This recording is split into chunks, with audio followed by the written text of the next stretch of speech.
Well, I love Russell, but he don't half talk out of his arse sometimes.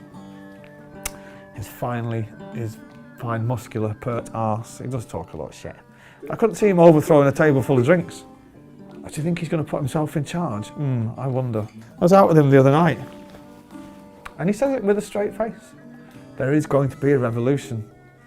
And I'm like, fucking hell, give us a shout, mate, when you're going down the mall with your pitchforks and that. And he said, look, come on, man, back us. And I said, tell you what I'll do, you fucking make me the Duke of Manchester. I'm in. I'll go on rallies with him. But scarily enough, he does mean it.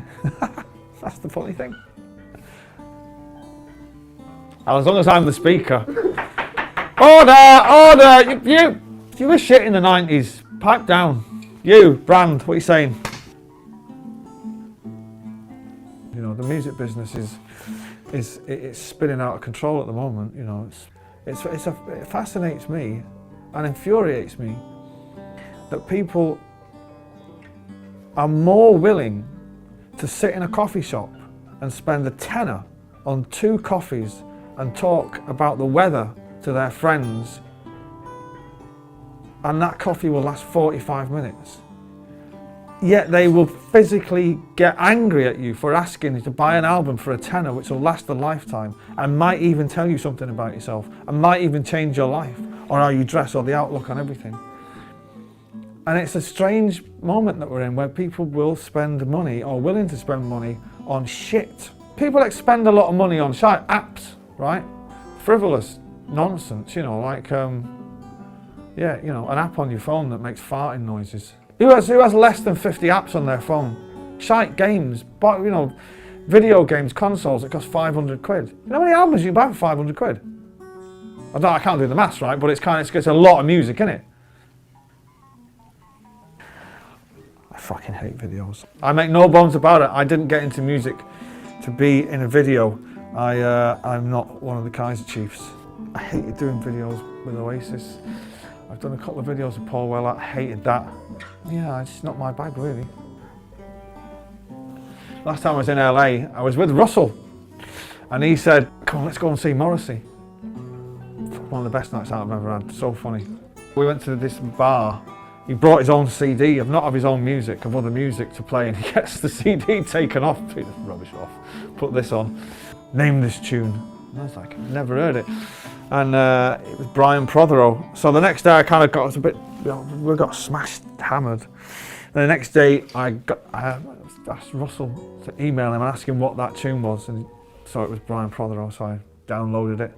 And the night before we left to do the song we're going to do it the next day, I played this Brian Prothero, not on for any other reason, just to play it to these 2 guys in the studio. I said, oh, I've heard this song. And as they played it, we were all like going, fucking hell, it's amazing. And then a light came on and thought, hang on a minute, that song would work in that style. So I went home and I rewrote it. Hey presto, the magic happened. So thanks Morrissey. You're not getting any fucking credit for it or royalties whatsoever, but thanks anyway. When you leave British waters, yeah, you're struggling for crisps. America, the fucking bags are all that big, aren't they? You know what I mean? It takes you a month to eat them. There are a lot of good crisps in England. The salt and vinegar square crisps. I mean, if they ever come up with anything more salty and vinegary than that, I'd be fucking amazed. I'd be amazed.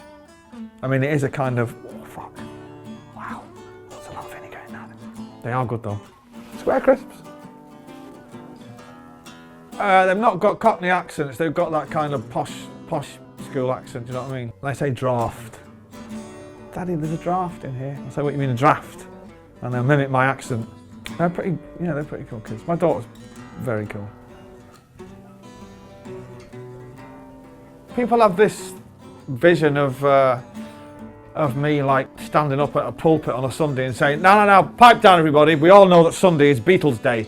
We're now going to listen to the White Album backwards and see if we can hear any satanic messages. You've got to let kids be into their own thing, you know, do you know what I mean? And develop their own pop culture. My eldest lad is bizarrely into U2 at the minute. He loves that U2 album.